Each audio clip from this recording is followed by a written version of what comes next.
शराबी पिता के दो बच्चे। एक बेहद शराबी पिता के दो बच्चे थे। अभी वो बहुत छोटे थे। घर की स्थिति बहुत नाजुक थी। माँ हाउसवाइफ थी।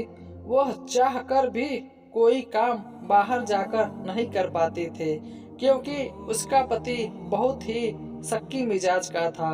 वह अपनी पत्नी को ना तो कोई काम करने देता, ना ही कुछ करता। पिता के प्राप्त गृहस्थी में उस आदमी के पास दो प्लांट थे, जिसे भी उसने बेच दिया था। जैसे तैसे समय बीतता गया और बच्चे दिन प्रतिदिन बड़े होते गए। वह हर रोज अपने घर की स्थिति को देख रहे थे। रोज उसका पिता शराब पीकर आता और माँ को खूब मारता और बच्चों पर चिल्लाता। कहीं न कहीं यह सारी वारदातें इन छोटे मासूम बच्चों के जहन में बसती गई। आज बच्चे अभी थोड़े और बड़े ही हो चुके थे। दोनों ही बच्चे स्वभाव में एक दूसरे के एकदम विपरीत थे। घर की स्थिति को देखते हुए दोनों बच्चे घर से बाहर रोजी रोटी कमाने के लिए निकलते हैं। बड़ा बेटा थोड़ा समझदार था।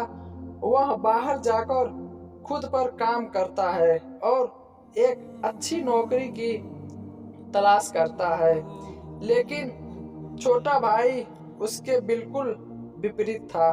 वो बाहर तो जाता था, लेकिन काम करने के लिए नहीं, बल्कि गुजारा करने के लिए।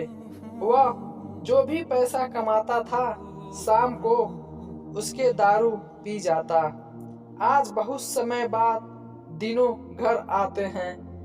बड़ा बेटा बहुत ही सक्सेसफुल इंसान बन चुका होता है, लेकिन वही दूसरा बेटा शराबी, चोर और अपने पर कत्ल का इल्जाम लगाए हुए आता है।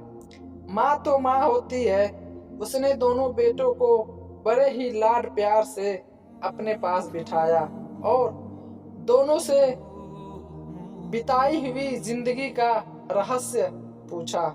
तो पहले बेटे ने बताया, माँ, मैं अपने परिवार की स्थिति को देखकर उसे सुधारने के लिए बाहर गया था और आज मैं इतना बड़ा बन गया हूँ कि माँ, अब आपको परेशान होने की जरूरत नहीं है। छोटे बेटे का उत्तर था कि घर की ऐसी स्थिति थी कि मुझे कुछ करने का मौका ही नहीं मिला। मुझे कुछ सिखाया पढ़ाया ही नहीं गया, इसलिए मैं चोरी नहीं करता तो क्या करता। दोस्तों, परिस्थितियाँ दोनों के पास बराबर थे, लेकिन कौन बिगड़ा कौन बना आपने भी समझा। कई बार हम अपने बारे में बहुत बुरा सोचने लगते हैं कि मेरे पास एक कुछ ऐसा क्यों हुआ, कि मेरी ऐसी परिस्थितियाँ क्यों है। लेकिन दोस्तों, अगर आपको माइंड सेट बहुत सही है और उस परिस्थितियों में भी कुछ बन जाते हैं, तो यकीन मानो इस पूरी दुनिया में आपको कोई नहीं हरा पाएगा। उम्मीद करता हूँ छोटी सी बात अच्छी लगी हो तो चैनल को सब्सक्राइब कीजिए, लाइक कीजिए, शेयर कीजिए।